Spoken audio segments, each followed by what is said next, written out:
Hi, I'm Pris, and this is Pris Builds. Hi, today I'm going to be reviewing the Lego Haunted House, set number 10273. It has 3,231 pieces. Retails in the US for $249.99. You can also motorize it for an additional $84. So without being motorized, it's like 8 cents a brick, which is pretty awesome. If you do choose that motorization, it's going to be about 10 cents a brick with that additional motors and powered up functions. We're going to take a look at the outside first.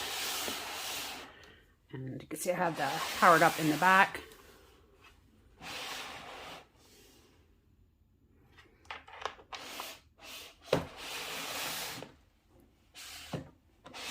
This is kind of a big set. So in the front of the house, there is a little yard with some tombstones and a pumpkin.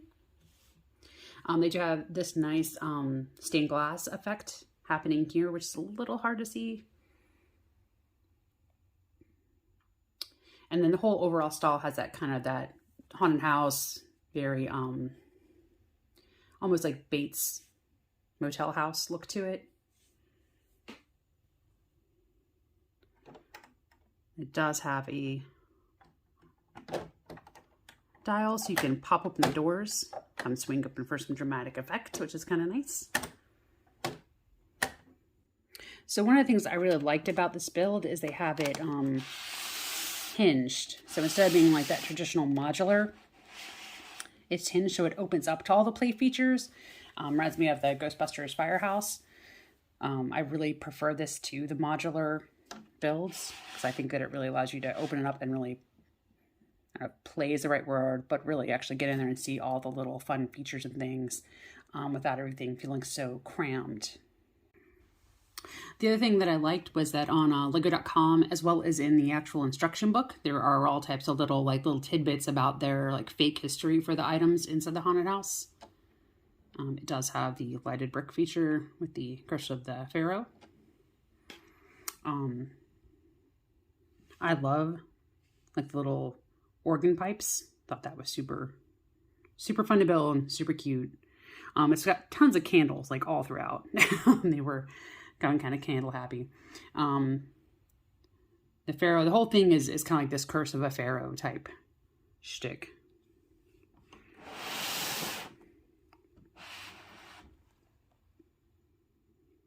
It's got all types of fun little things you can find.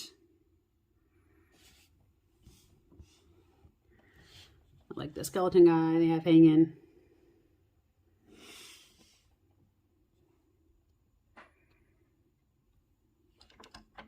And then they even have it so the car pops out so you can easily swap out your minifigs.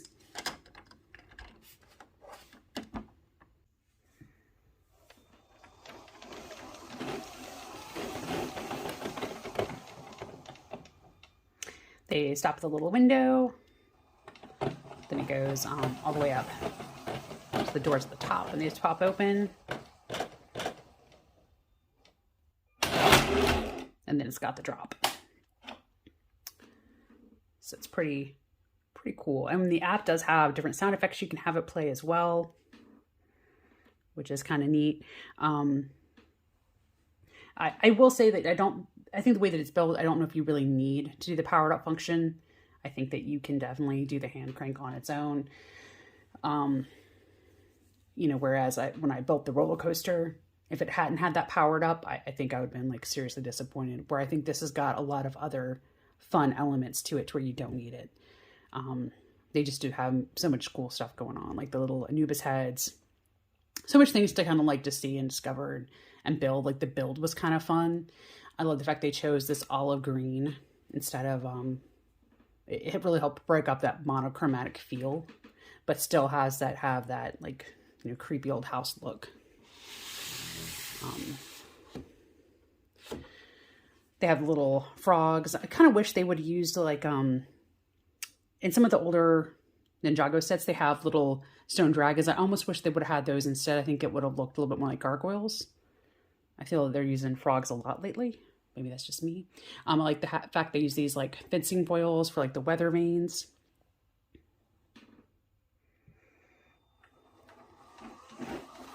So it's definitely a fun build. It was a lot of fun to actually put together.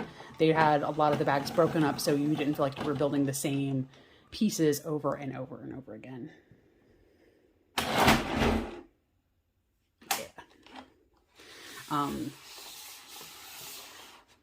I do think if you have like that collection of amusement park items, especially, it definitely goes along with that fun theme. I kind of wish, and this might just be me, but I almost wish they had really, because this is very similar to like the Tower of Terror in Disney World. I really wish it had been the Tower of Terror. But that is a CBS, the Twilight Zone is a CBS license, and that Tower of Terror in Disney is actually owned by them, I believe, because it is a Twilight Zone license. But I love the Twilight Zone. I think it would have been great to have an old school thing. I think it's really cool they have like this old, the Adventurers tie back in, because that's kind of what they're going for with the Egyptian pieces and with the Samuel von Baron. He was part of that line. He was like a bad guy who was stealing artifacts, I think. But I would have liked the Twilight Zone myself. I know that wouldn't have been for everyone, but I feel it would have been just as obscure. Like, you know, I think that, yeah, it's nice, this is Lego's own license, but you'd have to be really familiar to really get the Easter eggs with that versus, you know, Twilight Zone is the Twilight Zone. So I think from an AFOL perspective, I would have liked Twilight Zone, but I'm totally happy with the way it is. And I think you could even modify this. You could take out some pieces and swap them and make it even spookier, you know, add some spiders, add some scarier ghosts.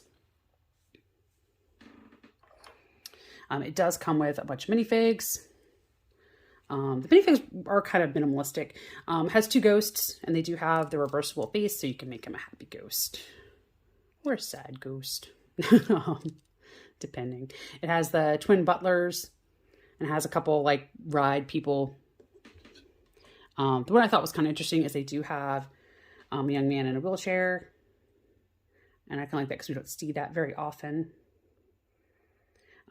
They did do separate expressions on many of the minifigs. They did give them like that double, like a happy face and a scared face. I kind of think they need to have them all have a scared face because not all of them did, just because of the type of ride it is. But that's just, again, my feels on it.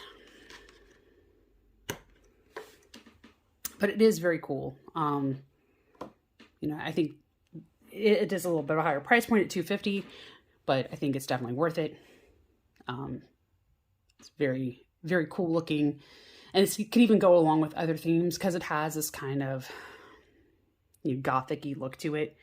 If you were like a collector of like the Harry Potter line, you know, the colors would kind of are muted in that same vein. You could have it next to those types of sets and it wouldn't look too terribly out of place.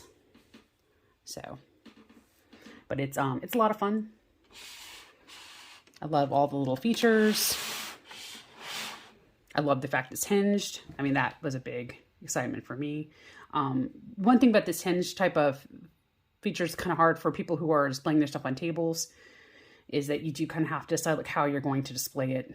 I think for me, I'm going to leave it closed for the most part, but I'm going to make sure I can have access to it so I can slide it out and show people what it looks like on the inside. It's definitely a super sweet build. I love all the neat stuff. I love the fact they did try to explain a lot of their backstory in the instruction manual. I thought that was really fun and a good idea. Anyway, I'm Pris, and I built this.